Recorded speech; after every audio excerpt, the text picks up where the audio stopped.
All right, guys, let's talk about something important, and that's your emergency fund, okay? What is it?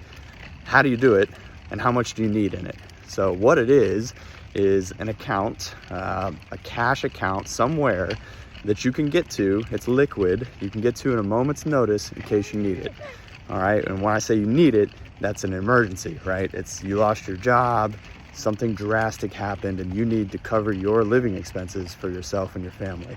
All right, so that could be a checking account, it could be a savings account, it could be a CD as long as you can pull the principal without delay. All right, it could be a money market account, it could be cash in a jar in a hole in your backyard. I don't care. Point is, it has to be liquid. All right, and you have to be able to access it when you need it. All right, big question, how much goes in it? So it's not a one size fits all. It is very much a moving target, and it depends on you, your risk tolerance, and your responsibilities, right? Because sometimes things will happen, right, that lower your risk tolerance, okay? And increase your responsibilities. So you may need to increase the amount that's in your emergency fund at certain points in your life.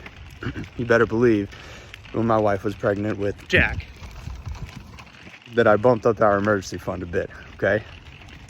Just to be safe. My risk tolerance goes down when something like that happens. So a good benchmark for you to use is 6 months. 6 months of living expenses. So what that means is you take a look at how much money you spend in a month, right? We're talking mortgage, car payment, putting food on the table, filling the car with gas, paying all your insurance, paying all your utilities, everything, all your living expenses for a month.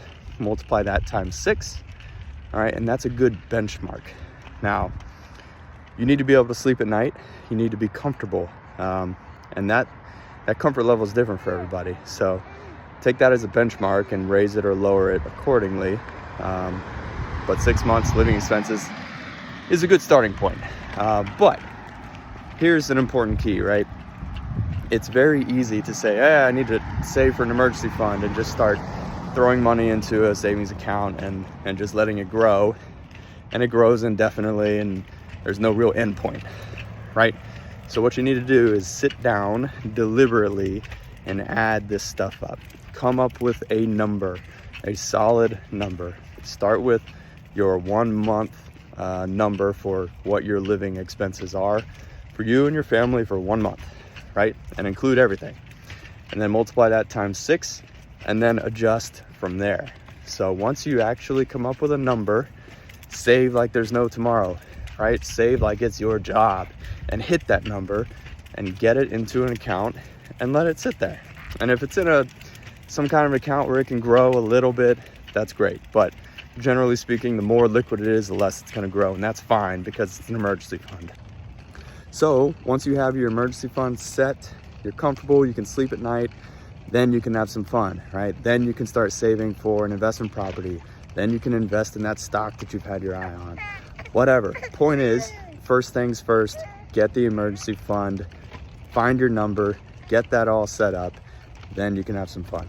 Thanks, guys. Ray Northcutt. If you have questions or comments or opinions about emergency funds, I would love to hear them. Drop them in the comment section below. Bye.